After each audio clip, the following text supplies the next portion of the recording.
Welcome to episode 3 of the Andy Beshear podcast. It's been another week of confusion and chaos coming out of Washington, D.C. We've seen more federal employees lose their jobs. We've seen our economy reeling because of the president's tariffs. And so we come together during this time to try to process all of this chaos, difficulty, and confusion in a conversation between friends. The goal is to take on these topics, but do it in a way that takes a little bit of stress off your shoulders. And hopefully we learn a little, we laugh a little, even in the midst of difficulty, and we are refreshed for our week to come. Today's episode is a great one.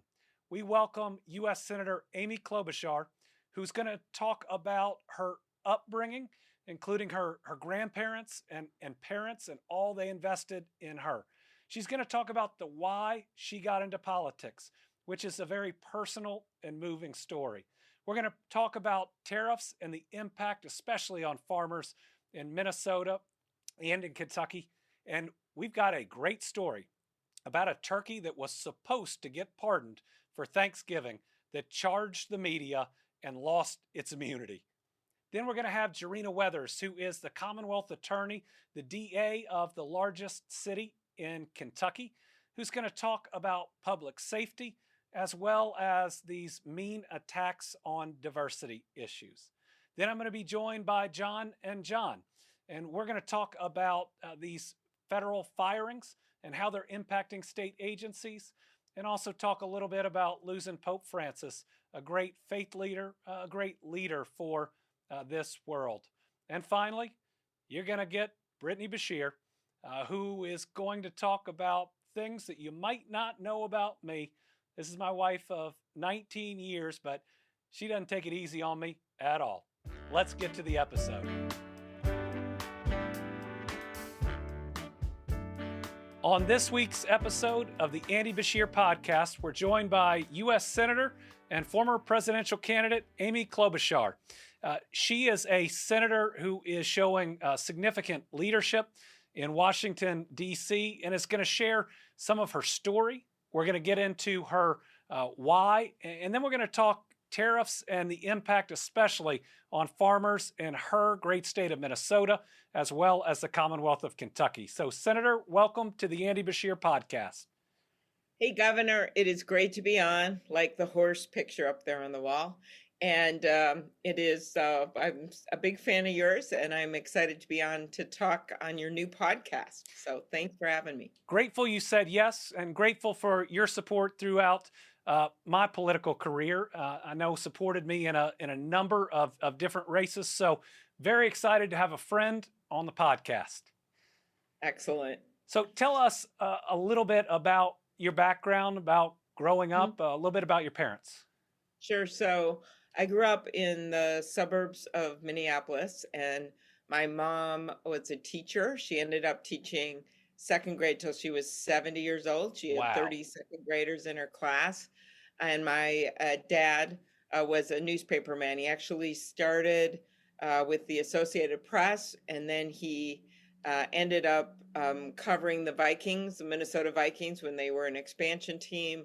He became their main sports writer in the Minneapolis paper, wrote 23 books, including a book sadly named, which is still relevant today, Will the Vikings Ever Win the Super Bowl? But my background, sort of from a Kentucky point, a Commonwealth point, being interested, is that my grandpa and grandma were both Slovenian, and my grandpa worked 1,500 feet in the underground mines. They weren't coal mines, they were iron ore mines, and it was really dangerous back then. And my grandpa became a foreman. He had quit school at a really, really young age because he had 9 brothers and sisters, and he was the oldest boy, and the parents got sick and died, and so it was his responsibility. And so my dad was the first one to graduate from high school, and then he ended up going to a 2-year community college, and from there the University of Minnesota, got his journalism degree, served during the Korean War. He was stationed in Europe, came back, met my mom, who had come over from Milwaukee, And that's my story of my family. And I always think about that I'm the granddaughter of an iron ore miner, and the daughter of a teacher and a newspaperman, and the first woman elected in the state of Minnesota to the U.S. Senate. And none of that would have been possible if they hadn't put it all on the line. And my grandpa saved money in a coffee can. I always tell kids this story because it's also the power of education. What a difference that makes. So I'm also second generation college. My dad being the first generation in his family, and I think a lot about how thankful I am for my parents and their view on education. But I also think about my grandparents, like you just talked about them, and the values they passed down. Do you think your grandfather having to take on such responsibility and even duty at such a young age was passed on to you, maybe part of why you do what you do? I think so, because you have to always remember where you came from, and you think about the sacrifices that they made for you, and it gives you another sense of the world. I also got from them a sense of leadership, adventure. My grandpa, that I would hear when I started running for Senate, and I'd go up there to the Iron Range, I would hear stories of people who had dads who had worked in the mines with my grandpa. And they said that when he became one of the foreman would usually stand at the top and radio down when they explored a new part of the mine. But my grandpa Mike, who had these huge hands, was this big guy that he would always go with the guys, and he would always go first, and to, of course, taking the most danger going down there.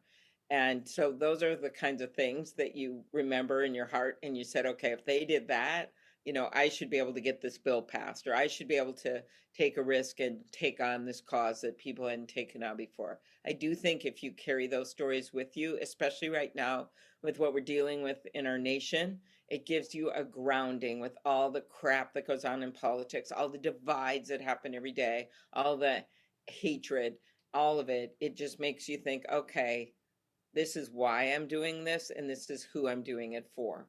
And I love that, because this podcast is about trying to just get beyond the what we think and the why we think it, the diversity of our experiences, and not just putting somebody in a box of D or R, right or left, liberal or conservative, but recognizing that you've got a unique upbringing. I have a different unique upbringing, and all these things make us who we are.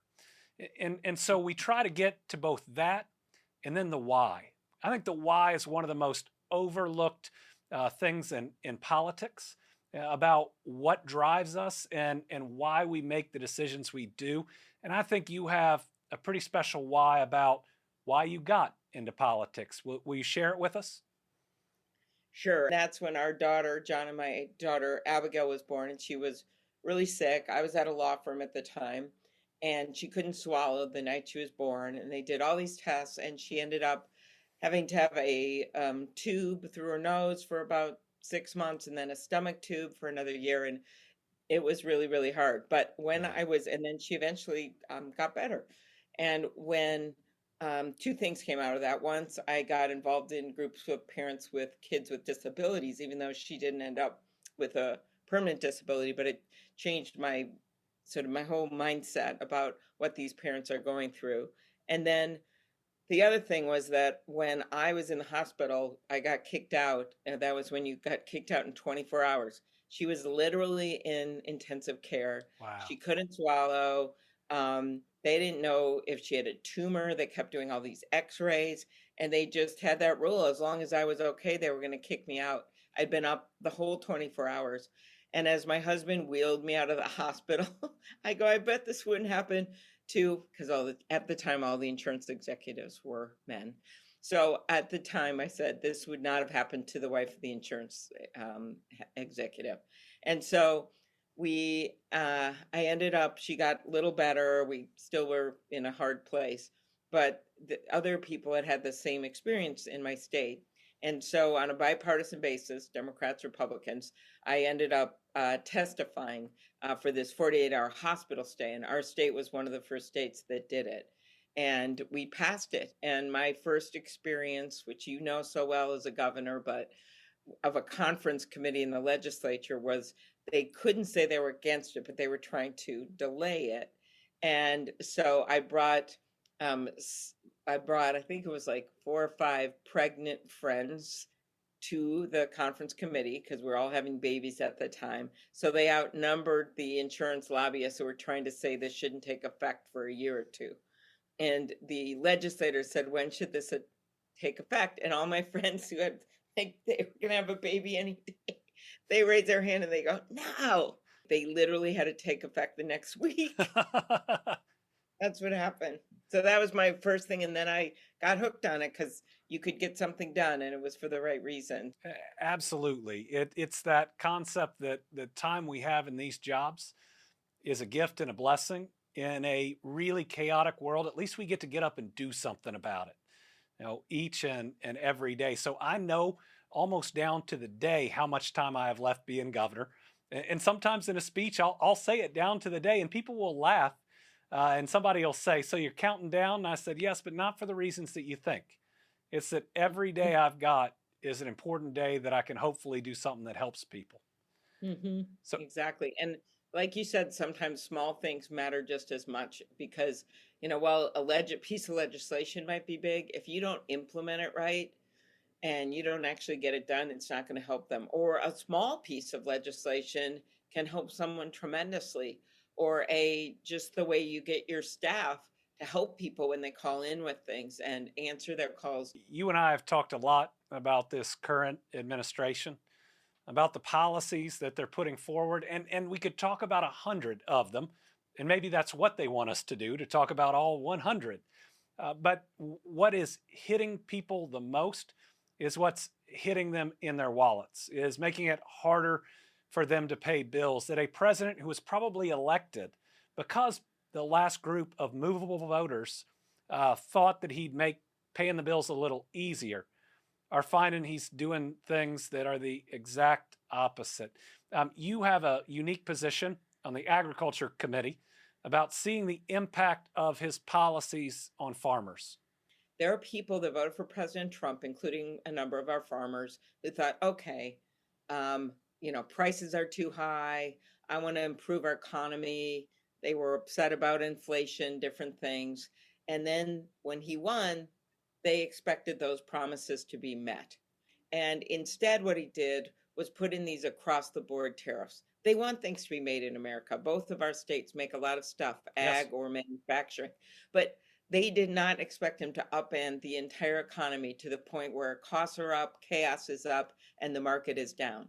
But they were not ready to deal with these across the board tariffs. I just think this has ended up being a fiasco. It's a $4,000 tax on every family, including $200 on groceries. So people's prices are going way up that they have to pay. And it hurts us in our economic expansion across the world. We want to be a country where we grow and make stuff, where we invent things, where we export to the world. And that can't happen if we cut ourselves off from the world's economy. We talked about that $4,000 to $4,700 hit to American families on the last episode of the podcast, how it blows a hole in the budget and how many families just aren't going to be able to get by. And then I think from how you started your answer, it compounds with cutting the rental assistance vouchers, which they're threatening to do, cutting Head Start and what that would mean to these families that are already struggling, that can only go to work, or maybe both of them can only go to work because of it. If you're both taxing the American people who are struggling to get by and cutting the help that helps them get out there and be productive, how do people make it? Yeah, and what we're supposed to be doing is having people's backs. Politics, as Paul Wellstone used to say, former Minnesota senator, should be about improving people's lives. And when I look at what they're proposing right now in Congress, which just should drive all the governors nuts, because what they're proposing, I'm all for keeping in place tax cuts for people making under $400,000. So let's start with that. However, they're proposing more tax cuts for the wealthiest, $50 million for every billionaire. What they are proposing right now would total $37 trillion in debt over 30 years, and 25 trillion of it is for the people making over 400,000 and the big companies and the like. And so instead of using that money to pay down the debt and do something on the deficit, instead of using that money to make private sector incentives for more housing or childcare, instead of using it, as you've pointed out, to make sure people can buy their groceries or make sure that their grandma or their mom is being able to stay in assisted living through Medicaid and retire with dignity. Half the people in this country, that's how they retire. When they're in assisted living, that's paid for by Medicaid. They are messing around with the very fabric of life that guarantees that people have dignity in their retirement, that they keep the benefits that they earned, and that they're able to work hard and make a living and support their family. I'm actually just shocked at how far he's gone with this. And I'm someone that works, as you know, with Republicans. 2 Congress ago, I was #1 for bipartisan bills, #3 for getting them passed into law. Okay, Grassley beat me. But I actually believe that you can get things done with Republicans, but this has been so destructive of our economic moorings in this country that I'm just getting more and more worried every day if he doesn't pull this back. All right, so we like to close our interviews on the Andy Beshear. Something more positive, Andy? With some fun things. Well, so Okay. we talk about Okay. this, and this interview's been the perfect example of a conversation between friends where we can talk about those really tough things, but then friends will always talk about something positive, maybe a little bit funny, right before they leave. So I want to ask you just a couple of questions, so people know a little bit about our choices that aren't political at all. If you had to choose, would it be Elvis or the Beatles? I would choose the Beatles, but I would really choose Prince or Bob Dylan because they're Oh, both from Minnesota. And have you seen A Complete Unknown, the wow. movie? I have It's not. good. Okay. Oh, about Bob Dylan I'll, with Timothy Chalamet. haven't yet. Okay, well, you have to see it. But I would choose the Beatles, but I would really choose one of our All right, Minnesota. I like your answer. Are I you? have an asterisk. See, I would be Elvis. Are you Of course you would. cheese or chocolate? I would be cheese because I'm such a big dairy state, and so I've grown to love cheese. I'm And with only you. in Minnesota do we carve out butter queens out of butter. But go on. And Yes. and if somebody asked what your secret superpower is, something you do well that has nothing to do with politics, what would it be? Okay, well, this is not cool to admit anymore, but I do really well with not a lot of sleep because everyone's supposed to get a lot of sleep. But that has allowed me to be a mom and be in office. I know we're not supposed to talk about politics.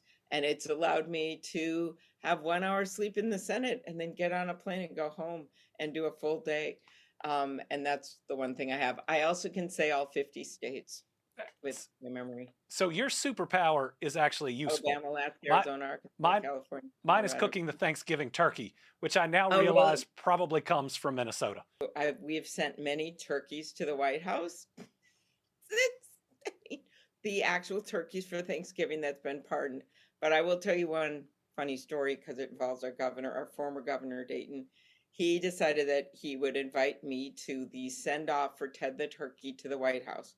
Obama was president. I got to be there, and Ted the Turkey got all excited about the lights from the media in the governor's reception area that he charged his pen, and the pen went down, and he charged the press corps. Wow. And there were feathers everywhere. And then the ag commissioner had to kind of get him back and calm him down. And so this was hilarious, and Ted calmed down. The next day, I got a call that Ted wasn't going to be allowed to be the turkey pardon, that he wasn't going to be allowed to spend his later days at Mount Vernon like the pardoned turkey does, and that beautiful, beautiful, expansive green lawn looking over the Potomac. And so I called the University of Minnesota. I go, this isn't fair. And they said, okay, well, what's happened, if you want to know the truth, is the White House has deemed Ted to be a flight risk. They don't want him to come anymore. And so finally the governor called. He goes, you know what? You got to let this go. You got to let it go. Ted is going to end up as a Thanksgiving dinner, but they have 2 other turkeys that are going instead. And that is the sad story of the demise of Ted the turkey. I'd always wondered what would beat our Willie Nelson poker story on the Andy Beshear podcast, and it is definitely the turkey charging the press corps and losing, I guess, his immunity from Thanksgiving. Ending his career. Well, so Senator, thank you so much for joining us. Thank you. It was great to be on, Andy. I'm now joined by a friend of mine for about a decade, a co-worker for many of those years, Gerina Weathers. Gerina is the Commonwealth attorney for Louisville and Jefferson County. She is the equivalent of the DA for the largest urban area in Kentucky. And she made history becoming the Commonwealth attorney and ultimately keeping this job. Today, we're going to talk about a couple different things. So welcome, Gerina. Well, thank you so much. I appreciate it. Good to be here. So being the top prosecutor in the largest city in Kentucky, public safety is your primary job. Right. So I've always thought one of the ways to decrease crime and make us safer is to prevent someone who has committed a crime and is in one of our correctional facilities from committing a crime in the future. And we talk about recidivism being that term. Right? How many people that have been through our jails or prisons end up coming back to them? So a big thing that I've thought a lot about is second chances.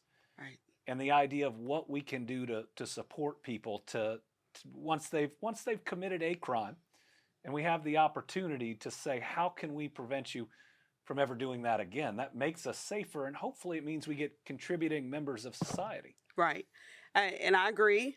There should be some element of, I consider it like a team or a community of restoration, that it has to be everybody that is saying that, listen, whomever have done their time, and now it's time to look at what does this look like for us as a community.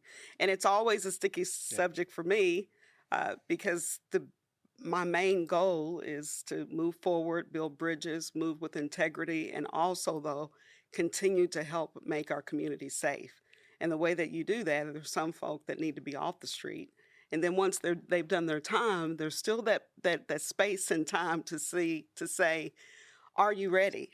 Are you ready to be part of the community? And I'll be honest with you, I think about my dad all the time. He's the reason why I'm an attorney. He used to send cases when I was a kid to me, and I had to go over it and look through it. And, Gerina, Gigi, tell me what you think about them. And I'm like, why am I doing this?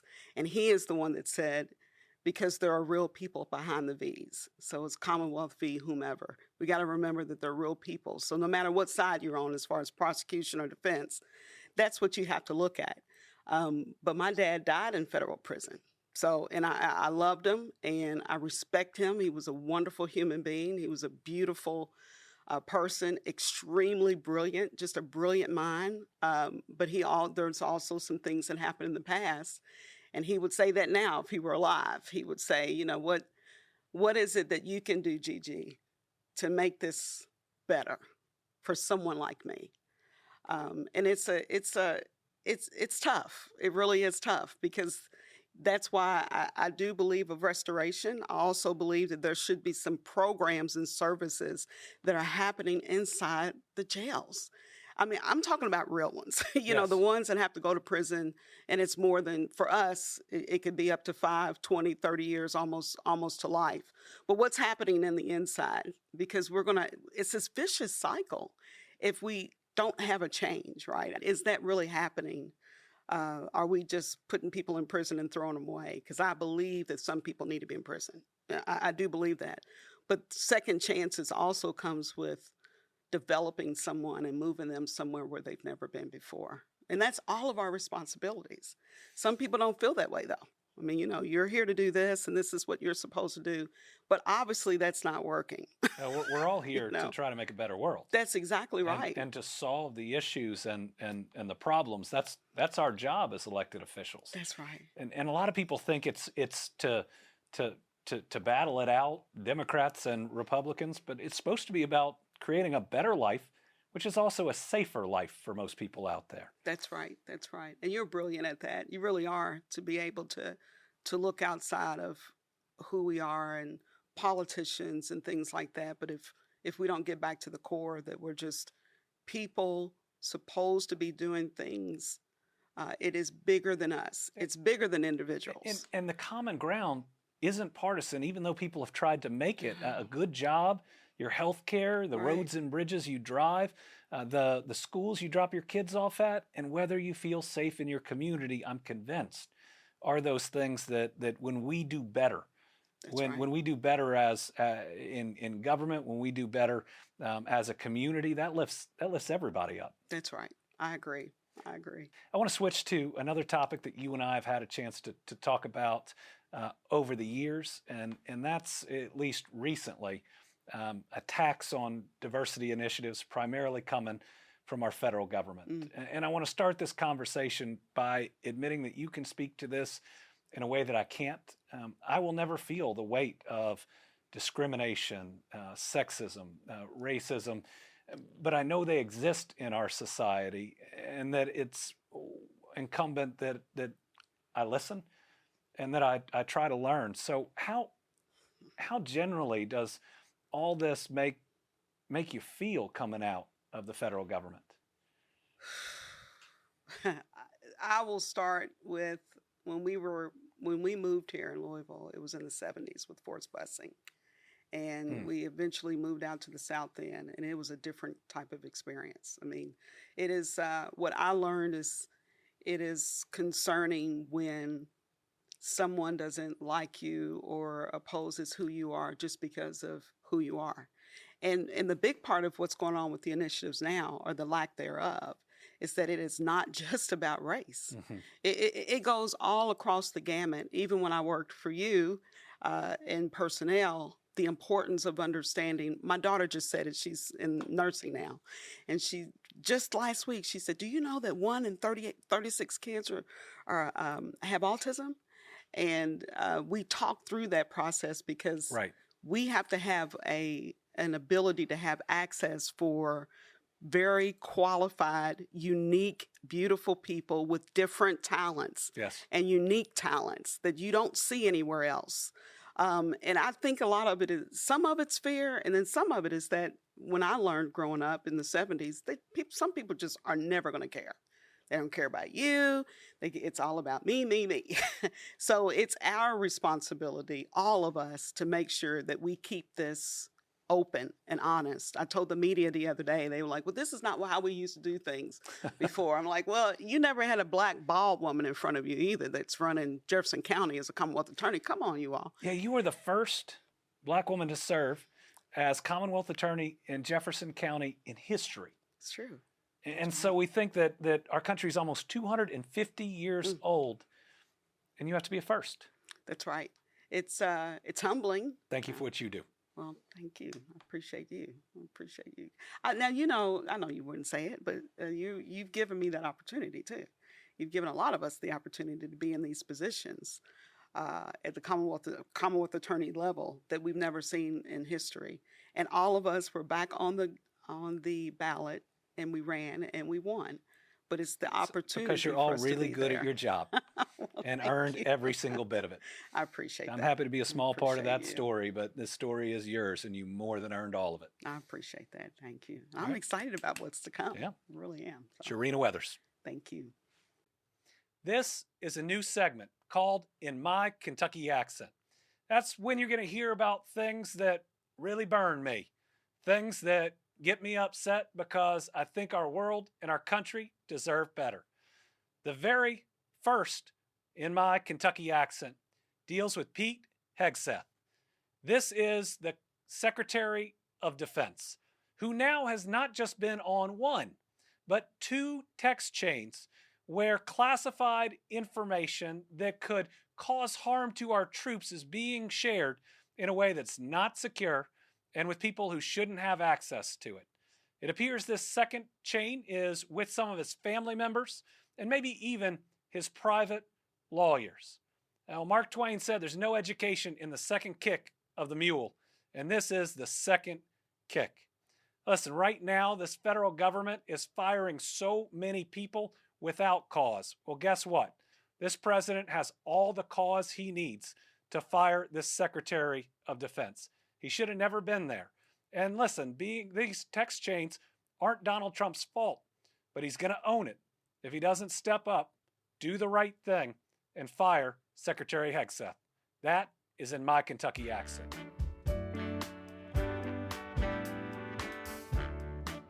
It's that time in every episode where I'm joined by the Johns, John McConnell and John Rabinowitz, to talk about some of the issues of the day. What I want to talk about, or at least start on today, are these massive layoffs going on in the federal government. Some of these agencies provide really important services.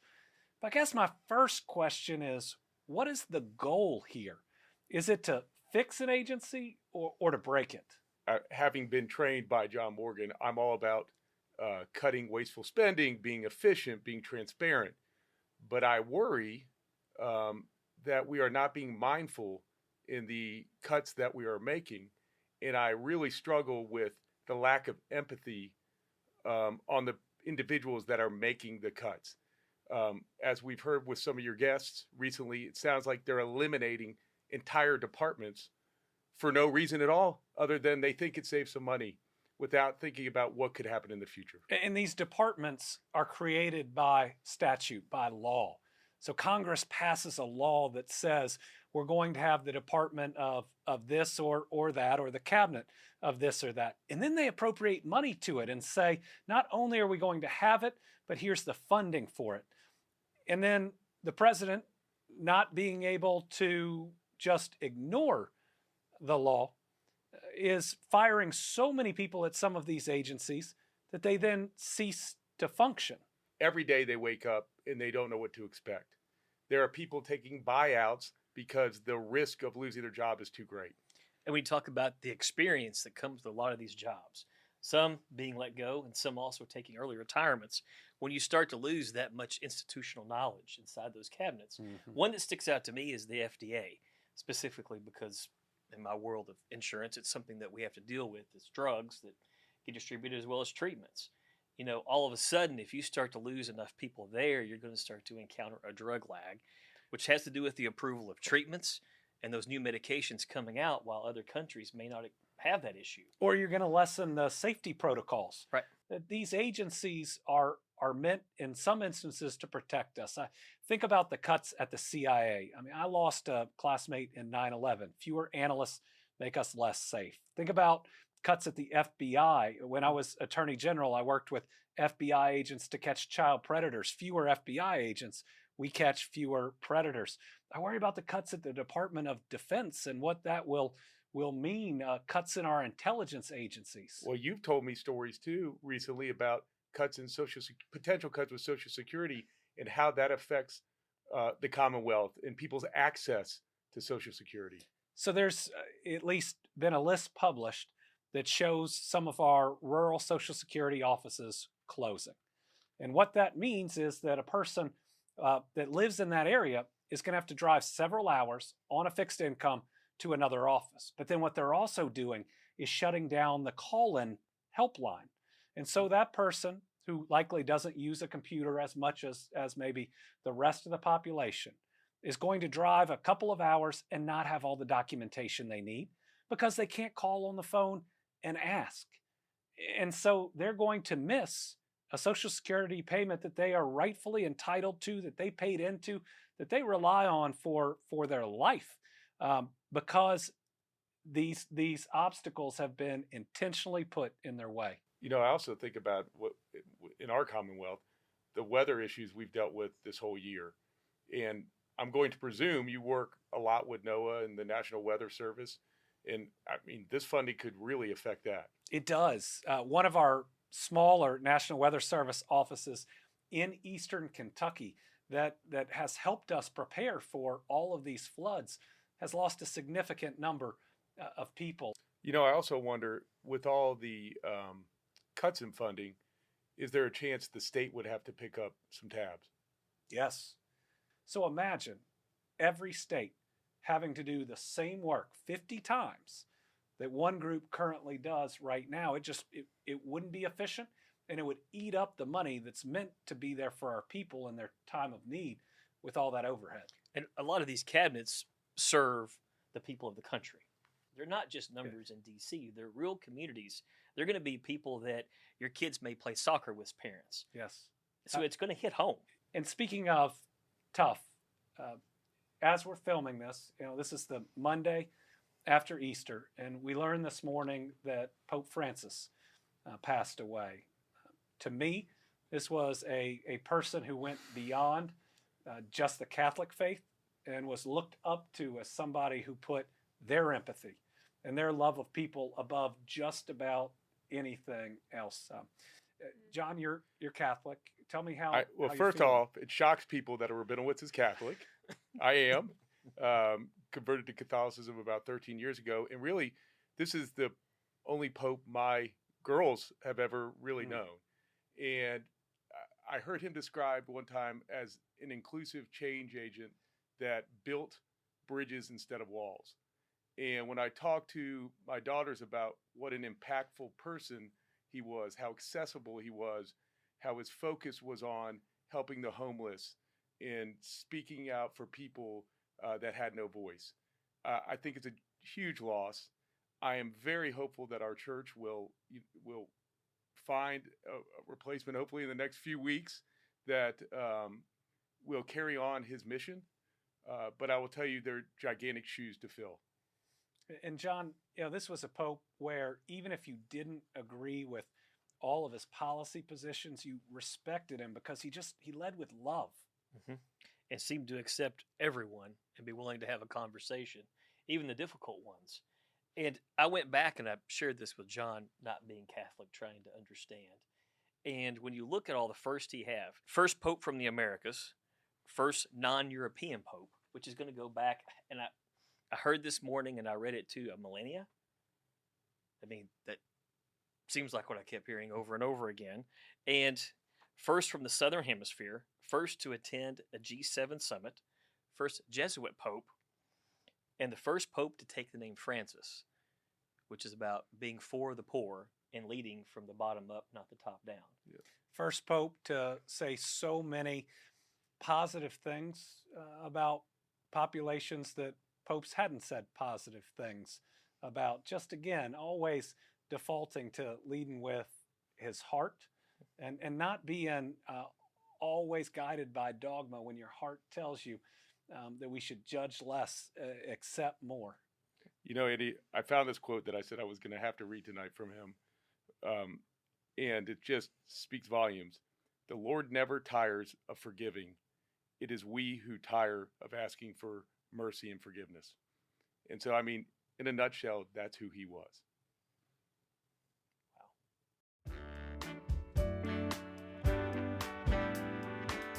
The Andy Beshear podcast has welcomed my son, Will, my daughter, Lila, and now my wife of 19 years, Brittany.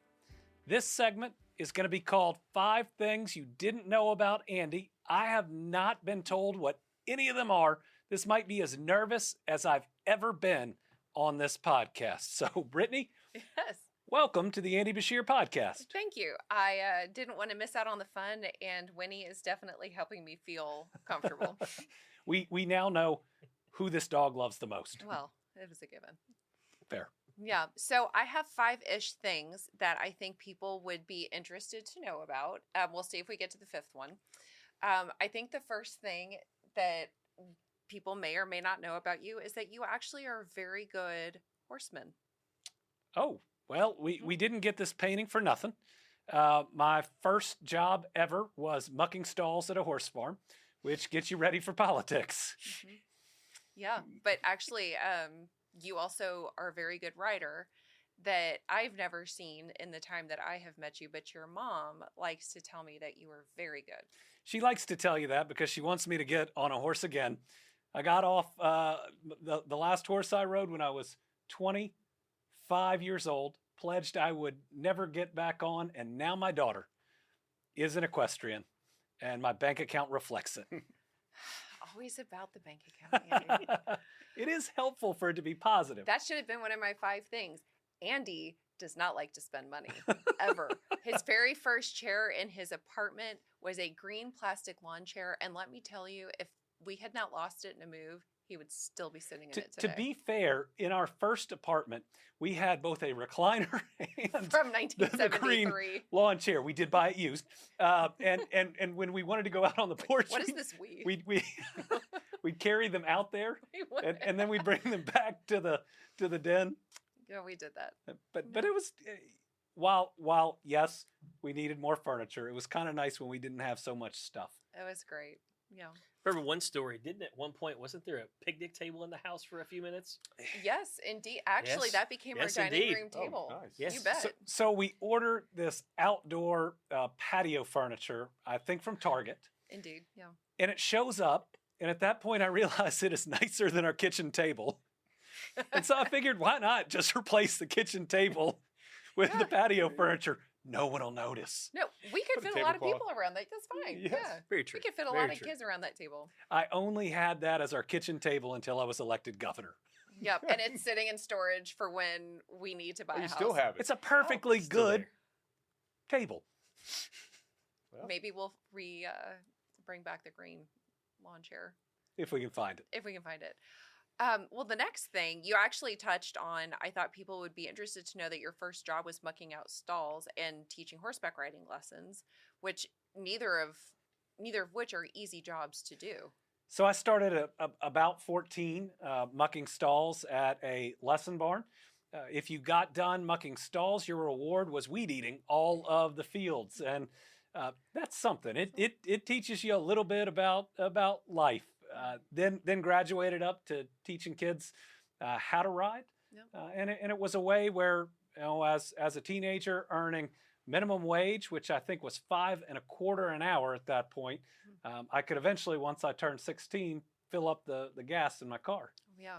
Yeah. Which actually, I swear we did not talk about this, leads me to my next Oh, question. my first car. Your first car, because we let's hear talked. this. And now, wait, Yeah, I hold wanna on. We hear. talk about this because as of this morning, look out Kentucky, because Will Beshear has his driver's permit. So Though he is going to be the best driver. he is. follows Actually, rules. I had a friend say when our kids were 4 or 5, the only teenage driver she would allow her children to be in a car with was Will Beshear. Well, we'll see if that's real now that he has his permit. That's right. So everybody thinks that if you become governor or your dad at some point was governor, you're really fancy.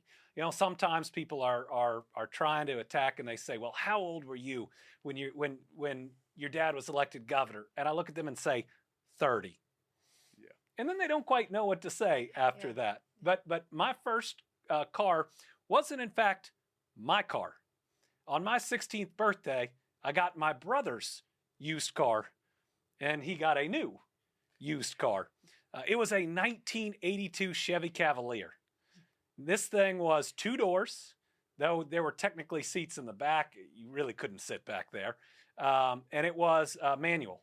And it was one where if you didn't hit it perfectly, you lurched in that car, and everyone had whiplash. I think I figured out how to make my seatbelt so tight, I was like an astronaut in NASA on takeoff, that I just couldn't move. Didn't you have a door that didn't work? Oh, That makes sense. the door handle had pulled off, so you had to kind of grab all of it, and the tacking and the ceiling was coming down too. But at the same point, I could drive, and so I loved it. And there was something about pulling up in school and finding where all the fanciest kids, who maybe their parents owned a dealership, had these really nice cars, and I'd always pull up between the 2 nicest ones I could find just to make sure I ruined any picture they would try to take. So learning all this information today, when you were 16 and 17 and you would go out on dates, would you pick up the date on a horse or this Wait, Cavalier? I'm sorry. I would- Wait, I John, would- wait. You're assuming that Andy had a date in high school. There you go. This is true. Fair point. There you go. I didn't want to peak too early. Okay. I think you snorted. I got Did a you- story. got me. Did you wear a cowboy hat? I did have a cowboy hat. It actually helped me Question. get my first girlfriend. So I had there at was one a- point I also had a giant Ale81 belt buckle. For those not from Kentucky, it is a Kentucky soft drink, kind of like a hyper caffeinated ginger ale. It was delicious when I drank soft drinks. But yeah, let me tell you, with that hat and that belt buckle, whew. Just wait till I get a hold of the comments section. All right, ladies and gentlemen, Britainy Beshear. And that's a wrap on episode 3 of the Andy Beshear podcast. I hope you enjoyed. I hope you learned a little, laughed a little, but I hope that right now you feel less stress than when we started. It is a tough world, but remember, especially after Easter, there's always hope. And there's more love in this world than there will ever be hate. In my faith, Easter reminds us that even in the darkest of times, there's a light in that darkness, and the darkness has never put it out. So stay strong, keep the faith. We'll see you back for episode 4. Thanks for tuning in. Be sure to subscribe at Andy Beshear Podcast on all major social media platforms.